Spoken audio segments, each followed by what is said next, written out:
I love this definition. Andy Stanley says this, and this is, as I've said, this series is kind of stolen from North Point in the series they did, but he says this: forgiveness is deciding, I'm going to give someone in the past what they don't deserve so I can give the people around me now what they do deserve.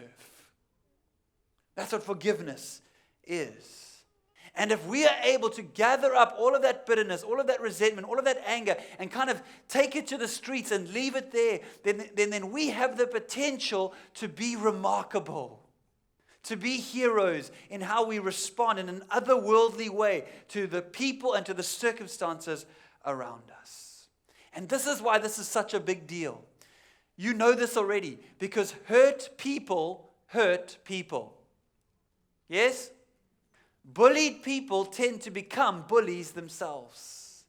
Abandoned sons become demanding husbands. Neglected sons become absent fathers. Abandoned daughters become suspicious wives. And on and on and on the cycle goes.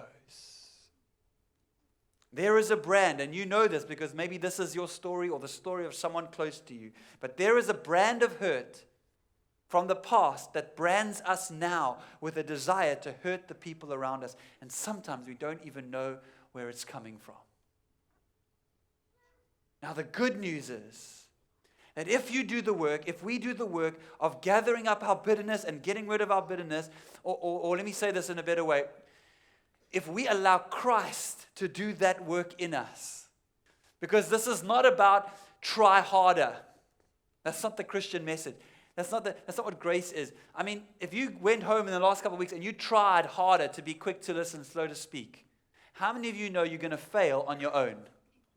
You're going to run out. You're going to run to the end of yourself. But if we allow Christ to give us the strength and the capacity to do that, then we have the opportunity to become remarkable, to become like Christ. And here's why. Because every once in a while, not for everyone, but every once in a while, and for more people than you might think, and maybe this is part of your story, even though you can't imagine it being part of your story when you think of your current reality, but every once in a while, what goes around comes around. Yes? Turn to someone and say, what goes around comes around. Now, don't say it in like a threatening, you scary oaks. Okay. What goes around comes around, and sometimes the powerless find themselves in a position of power. That the people who hurt you may someday need you. And how you leverage your words when the people who hurt you need you, how you leverage your words in those moments says more about you than just about anything else. Abraham Lincoln said this: nearly all men can stand adversity, but if you want to test a man's character, give him power. How you leverage your words in the moments where you have the power says more about you than just about anything else. And I want you, and I want myself, and I want all of us to be ready when those moments come. And so I'm going to tell you a story today. And we're going to journey through a story. Some would say the second greatest story ever told. If the greatest story ever told was about a God who loved us so much, this rebellious race, enough to send his son to pay for our sins, then perhaps the second greatest story ever told is a story that mirrors that same idea, but that happened long, long before Jesus arrived on earth. If you start reading your Bible in the book of Genesis, it's going to take you a while to get to the person of Jesus. But if you start in Genesis, it won't take you long before you come across a guy by the name of Abram. Abram, who became Abraham. Abraham, to whom which God made a promise that said, Abraham, I will bless you and you will become a father to the nations. He says, look at the stars. Your descendants will outnumber the stars. And Abraham and Sarah had to wait quite a while, but finally they had a son by the name of Isaac. Isaac, who eventually went and had two sons by the name of Esau and Jacob. Now, if you look at the little family tree, if you look at just the first 3 lines of the family tree, it doesn't feel like much of a nation, does it? Hardly much of a family, really.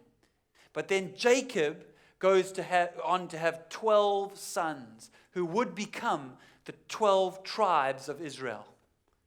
And now we start to see the birth of a nation starting to take place. But here's the crazy thing. Here's the interesting thing about this story is that the entire enterprise, the entire promise of God to Abraham, God's goal for what he wants to do for the redemption of the whole world, his entire plan would end up hanging by the thread of one person's words.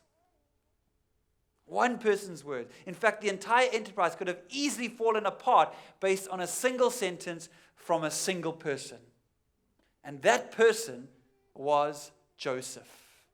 Joseph, who was one of Jacob's 12 sons. Yeah, I just highlighted that's Jacob. And that's Joseph. You can see? He's the cool. Anyway. So Joseph, Joseph basically, everything kind of hung on his words. Now, Joseph was Jacob's favorite son because he was the son of Jacob's favorite wife. Jacob's favorite wife was Rachel. Jacob had 2 wives, and then he also had some other woman that he had, I don't know how else to put it, like a side hustle, okay? So Jacob had that, and has his 12 sons, but Joseph was Rachel. Let me just give you some tips here. You're so laughing. The men in the room, here's a hint, never have a favorite wife. Okay, never have a favorite wife, because it will lead to all sorts of problems. And this leads to all sorts of problems, because the other 10 sons, Benjamin's a little too young, but the other 10 brothers, they hated Joseph. They hated Joseph because he was their father's favorite. And so one day they have enough. They're like, I've had enough of Joseph, and Joseph had this dream that he would become king and blah, blah, blah, and they fed up with that, and they're like, you know what, let's just kill him. Let's strip him of his coat, that technicolored coat that our dad gave him, and let's throw him in a pit. And then it says this, while they were deciding what to do with him, they're like, hey, let's kill him, but before we kill him, let's have some lunch. I mean, seriously, that's what the text says. It says, as they sat down to eat their meal, they looked up, and they saw a caravan of Ishmaelites coming from Gilead. Now, Joseph is in this pit. He doesn't know what's going to happen to him. He's terrified. He's like, okay, guys, come on, like the joke's over. You know, he knows how much his brothers hate him and resent him. He doesn't know what they're going to do to him. It says this, Judah said to his brothers, what will we gain? What good is it to us if we kill our brother and cover up his blood? And the brothers are like, yeah, that's a good point. He says, come, let's sell him to the Ishmaelites and not lay our hands on him. In other words, if we're going to kill him, we might as well make some money out of it. Let's sell him. And he does have a little bit of compassion. He says, after all, he is our brother, our own flesh and blood. Oh, gee, thanks, Judah. You're so kind. His brothers agree, and they pull him out of the pit. He's terrified. He doesn't know what's going to happen. And he sees these strangers from Gilead, these slave traders. His brothers tie him up, and they sell him to the slave traders. Now, maybe you've heard this story before. If you've been around church a while, maybe you have. But just pause a moment and recognize and realize how crazy this must have been. How terrifying this must have been for Joseph. Joseph was a 17-year-old boy. He was a teenager, and he was being sold to slavers. He doesn't know who he'll end up with, what he'll be sold for, and he sees his home going. He thinks he'll never see his home again. And his brothers wave him goodbye, assuming that they'll never see Joseph again. Now, the text continues.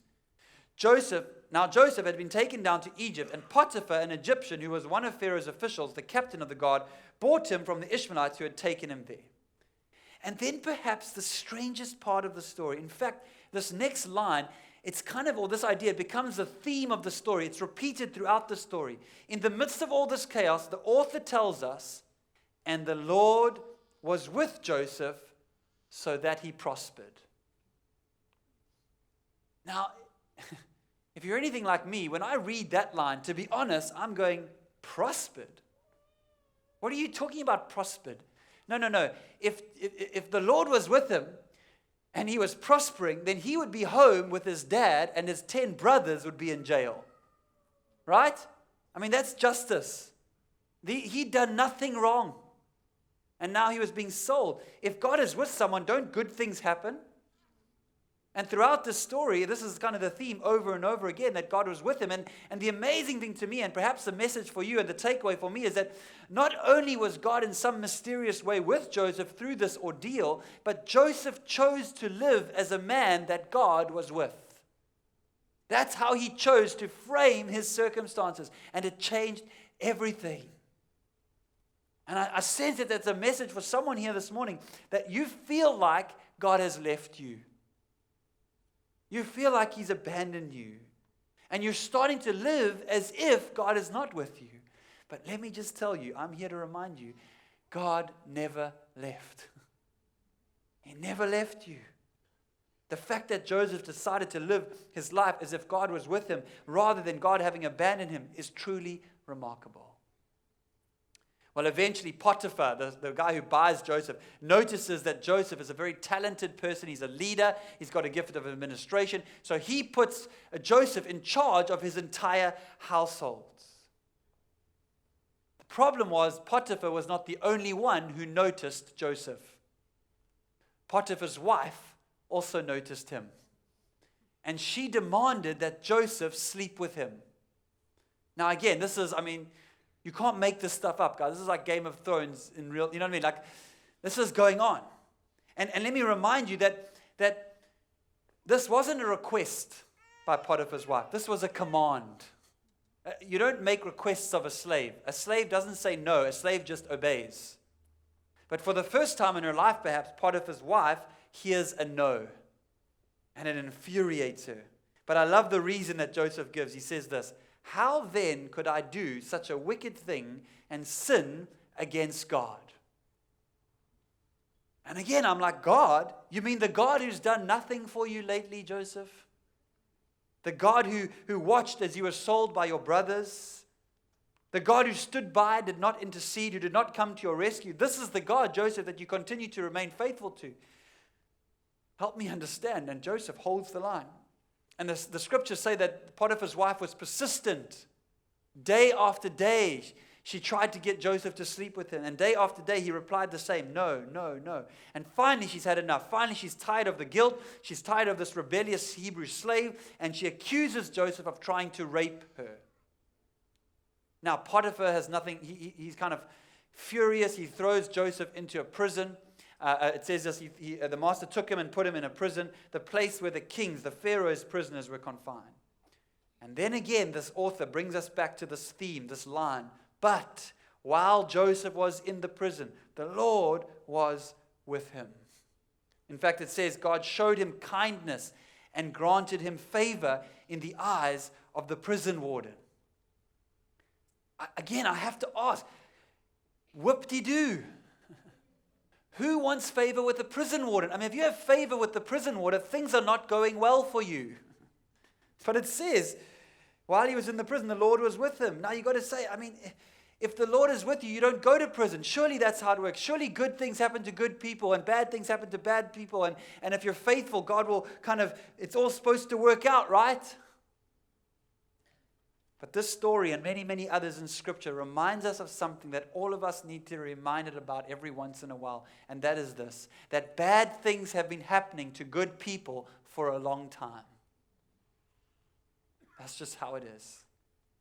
But here's the real truth, the truth underneath that truth. And that is this, that God has been with good people in bad times for a long time as well. Amen? God has been with good people in bad times for a long time as well. Eventually, Joseph kind of becomes somewhat of an administrative assistant in the prison. Again, we read this story. The problem is we read this story real quick, but this story took place over years. And now Joseph has been in prison for years.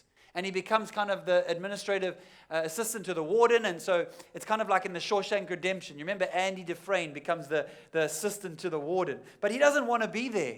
He's miserable. And based on the description of the prison, most historians believe that this prison was actually completely underground. And so who knows if he ever saw the light of day or felt the wind on his face or the sun on his face, or how rare it was for him to ever be able to step outside into the sun. So as the story goes, years go past, but eventually a Pharaoh has his butler and his baker thrown into jail. Some of you know this. And they get to know Joseph, and a few more years go by. And eventually the butler and the baker on the same night have this kind of crazy, vivid dream about their future. But they don't know what it means. And so they've got to know Joseph by now, and they know that Joseph is good at interpreting dreams. And so they go to Joseph, and Joseph hears their dream, and he says, okay, this is what the dreams mean. First of all, he speaks to the butler. He says, in 3 days, it's going to be Pharaoh's birthday, and on Pharaoh's birthday, he is going to lift your head up, and he is going to restore you to his personal butler and wine taster. I mean, how's that for a job? Okay. And the butler is like, wow, this is so cool. This is so great. And then Joseph asks him a question. It's so vulnerable. It's so honest. I love it. He says, hey, butler, when you get out, will you remember me?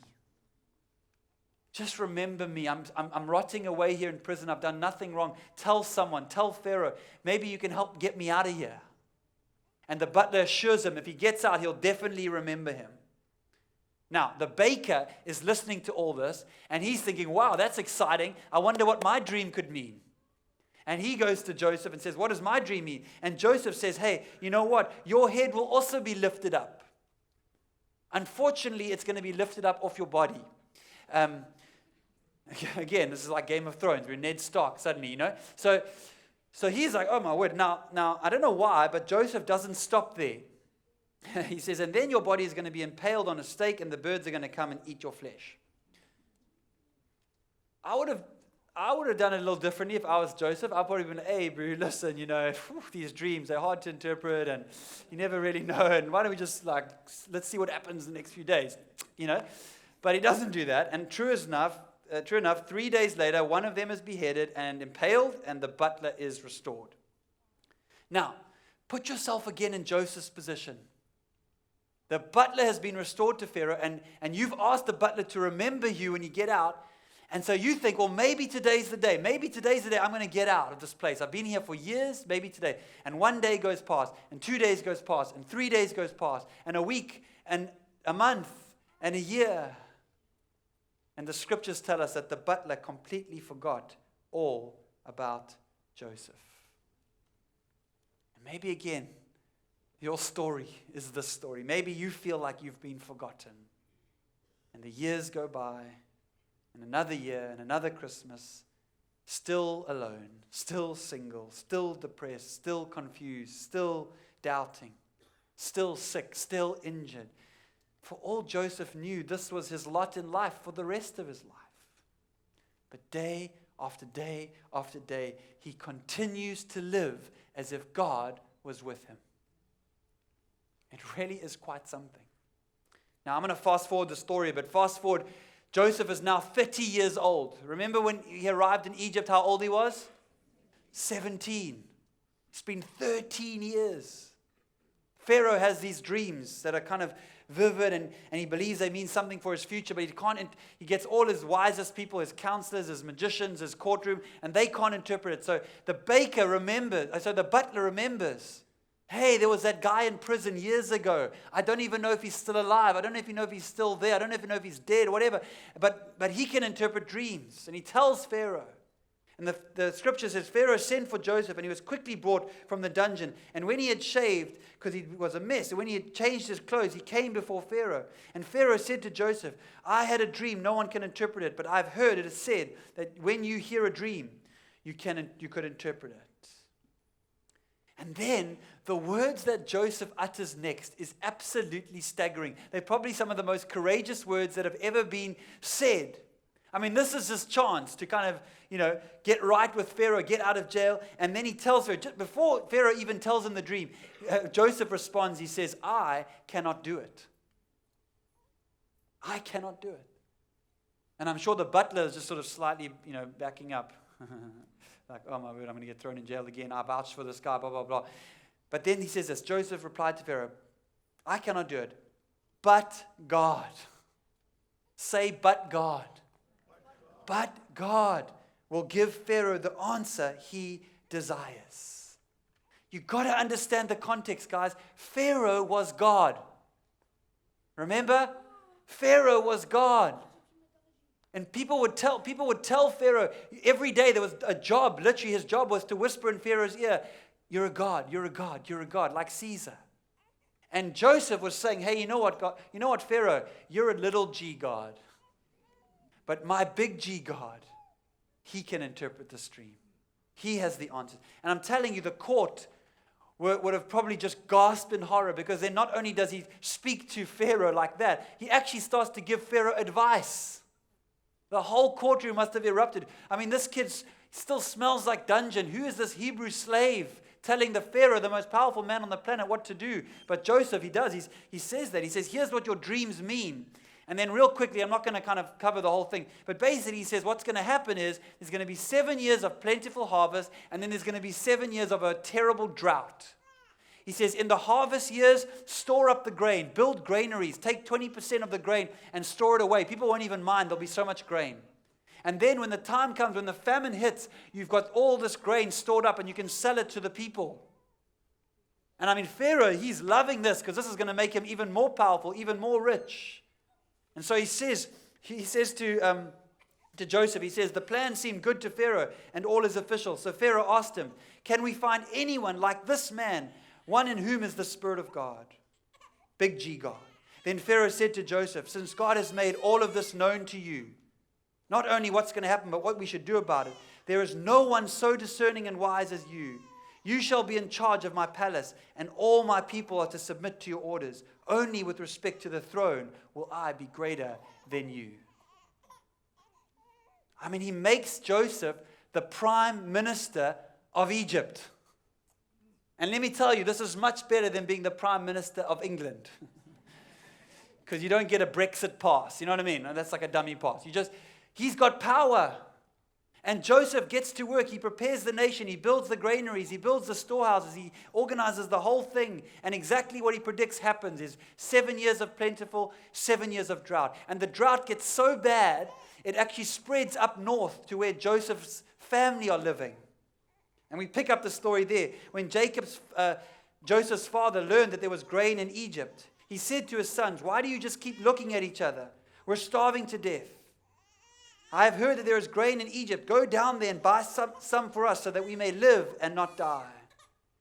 So the boys load up, they head down to Egypt, and the stage is set. And the fortunes have been reversed. What goes around comes around. And this is what I want to get you. There's a point in all of this, and it's so powerful. Genesis 42, verse 6. Now Joseph was the governor of the land, the person who sold the grain to all these people. So when Joseph's brothers arrived, they bowed down to him with their faces to the ground. And as soon as Joseph saw them, he recognized them. But he pretended to be a stranger. And they did not recognize him. Now, do you know why they didn't recognize Joseph? Because he walked like an Egyptian. Come on, that was funny. My dad jokes are on point this morning. Okay. Because he walked like an Egyptian. No, it's because the last time they saw him, he was 17 years old. He was a scrawny teenager who'd been thrown down a pit. Now they are standing before the second most powerful person on the planet. Now here's the question. Here's the point of all of this. Here's the question we have to wrestle with. And some of you may not be wrestling with this now, but you will in the future, and I want you to be ready. We've said in this series that words determine the direction and the quality and the destination, the destiny of your life. But what do you do when you've got the power? What do you do when your words determine the destiny of your enemy? Of the people that have hurt you, who've said those things about you, who spoke behind your back. What do we do then when what goes around comes around? And this happens to us more than we realize. When the guy at work fails and you were the one who said, I told you shouldn't have done it. And now you have the opportunity to say, I told you so. Or to leapfrog him in the organization or whatever. When your wife is wrong and she knows she's wrong. And you know she's wrong. I wish that would happen to me one time. But anyway. When you've got the upper hand. When the person who left your church comes back. When the person who left your gym, whatever. I don't know. What happens when you've got the power and your words determine the destiny of someone else? And let me just give you a clue as to what will happen. I know what will happen when that happens in your life. Because the answer to this question depends upon what you did with your bitterness and your anger. That's how you're going to respond. It depends on what's inside of you, not what's happening around you. If you're still dragging around this bag of bitterness, this weight of unforgiveness, of resentment, then you know what will happen? In those moments when you have the upper hand, you will be like the people you don't like. Yes? You will become like the people that you don't like. Back to the story. I'm going to wrap it up. These boys are bowed down before Joseph. They don't know it's Joseph. And I'm sure in that moment, Joseph had a whole bunch of stuff going on inside of him. Maybe you do now as you think about the people who've hurt you, who've wronged you. All the emotions that well up. He must have remembered the nights when he was chained in the Ishmaelites' campsite and he could hear them laughing about his future. He didn't know what was going to happen to him, if he'd even survived. The prayers that went unanswered. Standing on that auction block, stripped naked while people walked around him and poked and prodded him to see what he was good for or how much he could be purchased for. The lie of Potiphar's wife, knowing he'd done nothing wrong, being thrown again into a dungeon for years and years. And there before him are the men responsible for all of it. And I mean, to be honest, you can read the story, but for the next 3 chapters, Joseph does toy with them a little bit. He calls them a spy, and they say, no, we're not spies. And he sends them back to get Benjamin, the younger brother. But eventually, it says, Joseph could no longer control himself before all of his attendants, and he cried out, have everyone leave my presence. So there was no one with Joseph when he made himself known to his brothers. And now just imagine this moment. Imagine this moment. It says, Joseph said to his brothers, I am Joseph. And then the text says, and they wetteth themselves. It doesn't actually say that. I added that in. That's like the King James Version. But I'm pretty sure their bowels release it. I don't know. I mean, because they were expecting him to do unto them as they had done unto him. And with one word, Joseph could have said, I want 10 stakes outside. Let's have some impaling. But he doesn't do that. He uses words to do something different. He says, is my father still living? He remembers his father.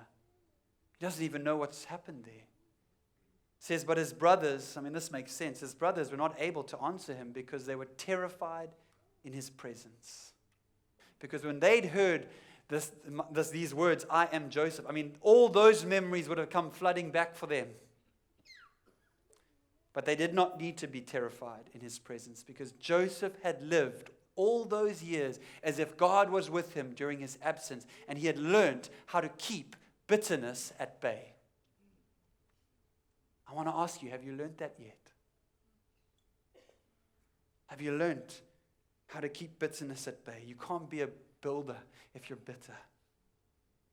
When you have the upper hand, do you use your words to wound, to inflict? Do you use sarcasm? Do you use your wit? What do you do? And remember, words are like stones. You can throw them or you can pave the way forward. I'm going to close the service in a bit. And before we do, we've got a little prop that we want to kind of invite you to engage with. Under your chair, under every chair is a little stone. And you can look now, you can grab it. This is like, we're trying to be like Oprah now, you know what I mean? There's a stone. Some of you got bigger stones, some of you got smaller. It doesn't really matter. These stones, I want you just to hold them in your hand. We're going to do something in a bit, but I want you just to hold them in your hand for a moment. And let these stones represent the words you speak. The words you speak to your parents, the words you speak to your kids, the words you speak to your colleagues, the words you speak about people behind their back. Let these words, let the stone represent those words, and just hold them in your hand. And here's the thing. You see, Joseph, we never know the power of our words. Joseph could not have known. He could not have known. Was that God's plan for the ages dangled by the thread of the next words that he would speak. Because before him sat the 10 tribes of the 12 tribes of Israel. through whom God would introduce the Savior of the world, Jesus Christ, who would do for the world exactly what Joseph was about to do for his brothers. He would forgive them. Because he didn't carry around bitterness and anger, even though he had every reason in the world to do so. But he has them stand up. He embraces them.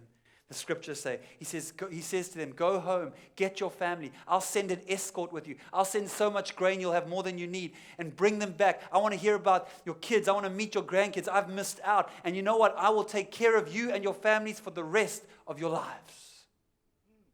And that's exactly what he does. The brothers came and threw themselves down before him. We are your slaves, they said. But Joseph said to them, don't be afraid. Am I in the place of God? That line always confused me, but I'll tell you what it means. Joseph is declaring that he would not play God. He would not play God. And this is so important because you will never experience, I've seen this play out in 1,000 situations. You will never experience the good that comes from the bad unless you recognize God was with you during the bad and then you refuse to play God when things are good. Can I say that again? You will never experience the total good that can come from the bad, from the hard times, unless you live during those hard times as if God is with you, and then you refuse to play God when things are going well. Joseph said, you intended to harm me. You intended to harm me, but God is bigger than that. And God was silent, but God wasn't still. God was at work. He seemed like he was far away. But what God intended is for good to accomplish what is now being done, the saving of many lives. That's you and I as well. So then, don't be afraid. You're not my slaves. I'm not going to execute you. I will provide for you and your children. And then he reassured them. And then he spoke kindly to them. He spoke kindly to them after all they'd done to him. Man, it's unbelievable. His words of kindness, of compassion, changed the course of a nation and ultimately the course of human history. Our words carry that power. Our words are like stones. We can throw them or we can use them to pave the way forward.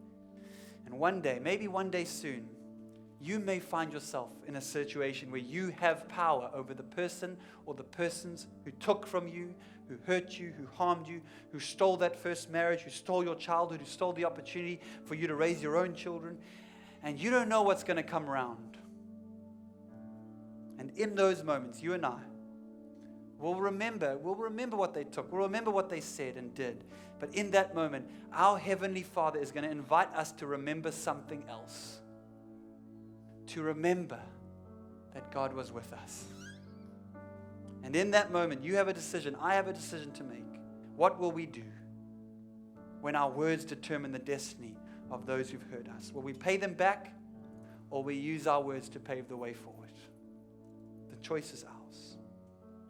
And who knows, guys, who knows what God could do, how God could use our words to change a life, to change someone else's life, maybe even to change an entire nation. He's done it once, and he can do it again. And just as we close, your decision, let me remind you, will not be determined by what's happening then. It will be determined by what's happening between now and then inside of you. How you deal with that bitterness, how you maintain perspective. And I hope that we will take our cue.